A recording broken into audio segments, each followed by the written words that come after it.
Assalamualaikum warahmatullahi wabarakatuh. Saya Cindy Evitiani, mahasiswi dari Universitas Muhammadiyah Jember, Fakultas Ekonomi dan Bisnis Prodi Manajemen. NIM 201411150. Di video kali ini saya akan mempresentasikan tugas mata kuliah Pengantar Ilmu Manajemen materi 3 dan 4 tentang evolusi manajemen dan manajemen. Yang pertama saya akan membahas materi yang ketiga, yaitu evolusi manajemen. Pemikiran evolusi manajemen dibagi menjadi 5. Yang pertama, early management. Yang kedua, industry revolution.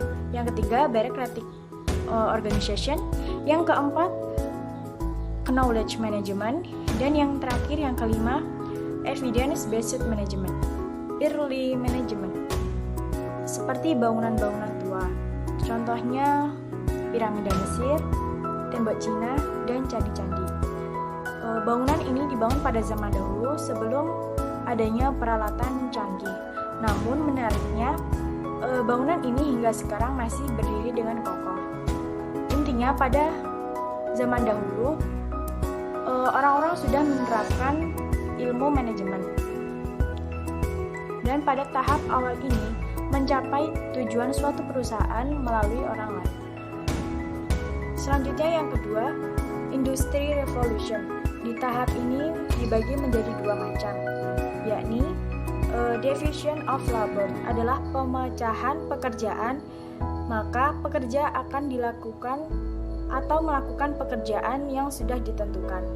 Selanjutnya yang kedua, job passion, di mana pekerja harus memiliki keahlian khusus dalam pekerjaannya. Selanjutnya yang ketiga, bureaucratic organization. Di tahap ini, para pekerja sudah mengenali yang namanya birokrasi dan dibagi menjadi 6. Yang pertama, division of labor. Yang kedua, authority hierarchy. Dan yang ketiga, formal selection. Yang keempat, formal rules. Yang kelima, personality. Dan yang keenam, career orientation. Selanjutnya yang keempat, knowledge management. Di tahap ini, perusahaan sudah mulai menggunakan teknologi informasi atau untuk mengembangkan ilmu pengetahuan untuk keberhasilan kinerja.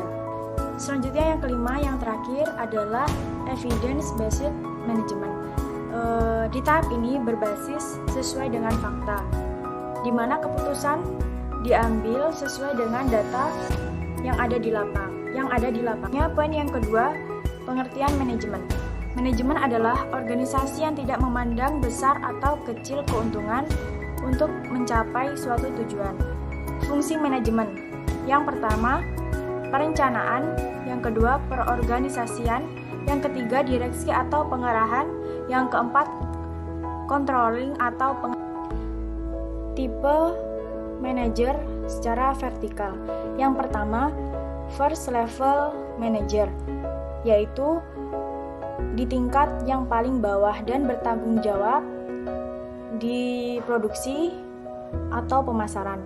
Selanjutnya yang kedua, middle level manager, yaitu manajer yang berada di tengah-tengah, seperti bertanggung jawab di bidang departemen. Yang ketiga, top level manager, di mana ini tingkat yang paling atas, manajer di tingkat yang paling atas dan bertanggung jawab untuk menetapkan tujuan dan membuat keputusan yang berpengaruh di seluruh organisasi. Kemampuan manajer yaitu kemampuan yang dimiliki manajer, kemampuan berpikir dan kemampuan bekerja secara individu maupun dengan tim. Faktor yang dihadapi manajer, yang pertama konsumen, yang kedua sosial media, yang ketiga investasi, dan yang terakhir yang keempat sustainability. Sekian dari saya.